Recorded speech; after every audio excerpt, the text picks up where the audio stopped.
Hello friends, super magic રસોઈમાં મિત્રો હું આપનું સ્વાગત કરું છું। આજે હું આપણે બન ઢોસાની રેસીપીની વિડીયો તમારી સાથે શેર કરું છું। આપણે રૂટીન ઢોસા તો બહુ ખાધા, પણ આ બન ઢોસા એકદમ ટેસ્ટી અને એકદમ જલ્દી બની જાય છે, ઇન્સ્ટન્ટ। તો તમને ચોક્કસ આ વિડીયો ઉપયોગી થશે મિત્રો। ગમે તો લાઈક કરજો, શેર કરજો અને સબસ્ક્રાઈબ કરવાનું તો ભૂલતા જ નહીં। તો હવે આપણે બન ઢોસાના ઇન્ગ્રેડિયન્ટમાં એક મીડિયમ સાઇઝનું બટેટું ગ્રેટ કર્યું છે, અડધું ગાજરને ગ્રેટ કર્યું છે, 1/4 કપ આપણે વટાણા લીધા છે, 2 લીલા મરચાંને સમાર્યા છે ઝીણા એવા, આદુ છે 1 ઇંચ ટુકડા અને મેં ગ્રેટ કરેલું, અને મુઠ્ઠી જેવી આપણે ધાણા ભાજી લીધી છે, અડધો કપ બેસન છે, અડધો કપ રવો છે, અડધો કપ ચોખાનો લોટ છે, ગરમ મસાલો છે, બેકિંગ સોડા છે, ચીલી ફ્લેક્સ છે, પોણો કપ દહીં છે, તેલ છે, મીઠું છે, રૂટીન મસાલામાં જીરું છે, હળદર છે, હિંગ છે, રાઈ છે અને મિત્રો લાલ મરચું છે અને પાણી જોશે। તો બનાવવાનું ચાલુ કરીએ। તો પહેલા તો એક બોલમાં આપણે જ્યાં અડધો કપ લીધો છે રવો, અડધો કપ બેસન અને અડધો કપ આપણે ચોખાનો લોટ લીધો છે ને એ બધું જ આપણે આમાં નાખી દેશું, અને એમાં ટેસ્ટ એકોર્ડિંગ 1 ટીસ્પૂન જેવું મીઠું નાખી દેશું। અને હવે આને આપણે આમાં પોણો કપ જેવું આપણે દહીં લીધું છે એ નાખી દેશું। પહેલા આ બધા લોટ આપણે સરસ મિક્સ કરી લેશું।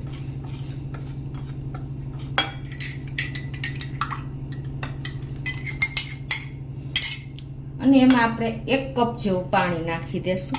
પરફેક્ટ કન્સિસ્ટન્સી લેવાની છે, એટલે પરફેક્ટમાં આપણે માપ લેશું બધા ઇન્ગ્રેડિયન્ટનું, એટલે તમારે કોઈ કચાશ નહીં રહે। પહેલા થોડું આપણે પાણી ને દહીં નાખીને આ રીતે ફેટી લઈએ।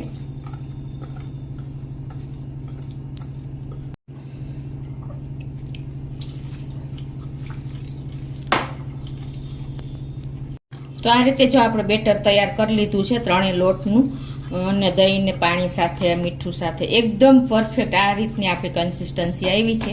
હવે આને આપણે ઢાંકીને સાઈડ ઉપર રાખી દેશું 10 મિનિટ। હવે આપણે જે આ બટેટાનું છીણ લીધું છે ને એને આપણે આ રીતે નિતારી લેશું પાણીમાંથી।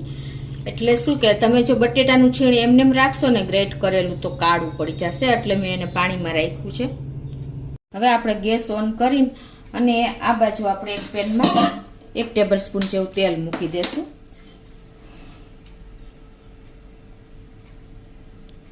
તો હવે આપણું તેલ પણ ગરમ થઈ ગયું છે, તો આમાં આપણે 1/2 ટીસ્પૂન જેવું આખું જીરું, 1/2 ટીસ્પૂન રાઈ, 1/4 ટીસ્પૂન હળદર અને 1/4 ટીસ્પૂન હિંગ, અને આપણે લાલ મરચાંના કટકા છે એ નાખી દેશું, લીલા મરચાંના કટકા નાખી દેશું,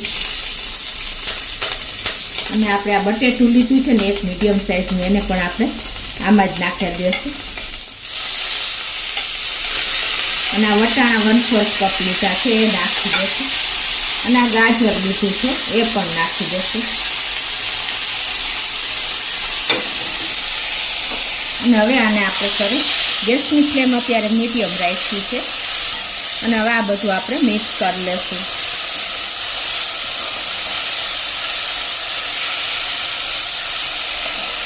મિત્રો ઇન્સ્ટન્ટ આપણે વેજીટેબલ તમે જે એડ કરવા હોય કરી શકો છો, અને આ રીતે તમે બન ઢોસા તૈયાર કરી શકો છો। નાસ્તામાં છે, સાંજના મેનુમાં છે। આમાં 1/2 ટીસ્પૂન જેવું આપણે મીઠું પણ નાખી દેશું, અને આપણે જે આદુ ગ્રેટ કર્યું છે 1 ઇંચ આદુનો ટુકડો એને પણ આમાં એડ કરી દેશું, અને આપણે 1/2 ચમચી જેવું કાશ્મીરી લાલ મરચું નાખશું, અને 1 ટીસ્પૂન જેવું આપણે ધાણા જીરું પણ નાખી દેશું, અને 1 ટીસ્પૂન જેવો આપણે ગરમ મસાલો પણ નાખી દેશું, અને હવે આ બધું આપણે સરસ મિક્સ કરી લઈશું।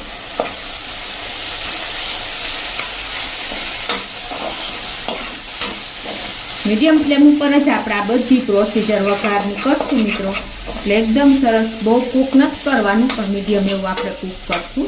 તો હવે આપણે એકદમ પરફેક્ટ આપણે 3 મિનિટ જેવું થયું છે, અને સરસ આપણા બધા મસાલામાં વઘાર બેસી ગયો છે વેજીટેબલમાં।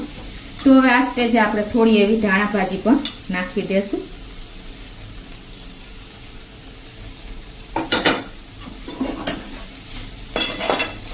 અને અને હવે આપણે આ મિક્સ કરી અને ગેસની ફ્લેમ બંધ કરી દઈશું. તો હવે આ બાજુ જો આપણે બેટરને પણ રેસ્ટ આપ્યો ને 10 મિનિટ જેવું થઈ ગયું છે. તો હવે આ બેટર એકદમ જો આપણું સરસ રવો છે એટલે એકદમ થીક થઈ ગયું છે. તમને ખ્યાલ આવી જતો હશે. આ જ કન્સિસ્ટન્સી રાખવાની છે. હવે એમાં આપણે 1/4 ટીસ્પૂન જેવા જ આપણે બેકિંગ સોડા નાખી દઈશું. વધારે નથી નાખવાના. અને એને આપણે સરસ આ રીતે મિક્સ કરી લેશું. આપણે ગેસ ઓન કરી અને એક આ રીતે આપણે જે વઘારીઓ આવે છે ને એમાં જ આપણે બન ઢોસા બનાવશું. એટલે નાના એવા એકદમ સરસ ઉતરશે. અને એમાં આપણે 1 ટીસ્પૂન જેવું તમે ઘી, તેલ કે બટર કાંઈ પણ નાખી શકો છો. અત્યારે હું ઘી નાખું છું. અને હવે આમાં આપણે આ જે બેટર બનાવ્યું છે ને એ ગેસની ફ્લેમ અત્યારે એકદમ આપણે સ્લો જ રાખી છે. અને આ 1 ચમચો આપણે આ રીતે જ નાખી દેશું.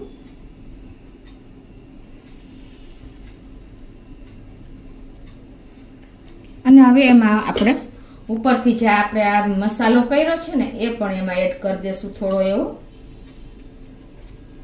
આ રીતે તમારા ટેસ્ટ એકોર્ડિંગ તમે વધઘટ બધી કરી શકો છો. અને ઉપરથી પાછું આપણે થોડું એવું બેટર નાખી દેશું. આ રીતે કવર થાય ને મસાલો એ રીતે. વધારે નથી નાખવાનું. તો મિત્રો આ રીતે તમે ઇન્સ્ટન્ટ આપણે રવા બન ઢોસા તૈયાર કરી શકીએ છીએ.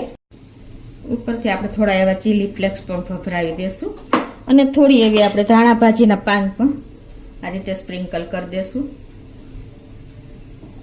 અને આને હવે આપણે ઢાંકીને ખાવા દેશું.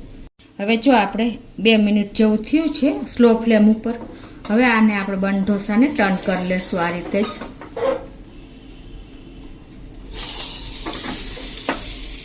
પાછું એને આપણે 2 મિનિટ કૂક કરશું ઢાંકીને.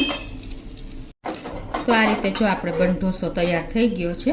તો એને આપણે એક પ્લેટમાં લઈ લેશું. એ જ રીતે આપણે 1 ટીસ્પૂન જેવું ઘી મૂકીને અને બીજો બન ઢોસો પણ ઉતારી લેશું.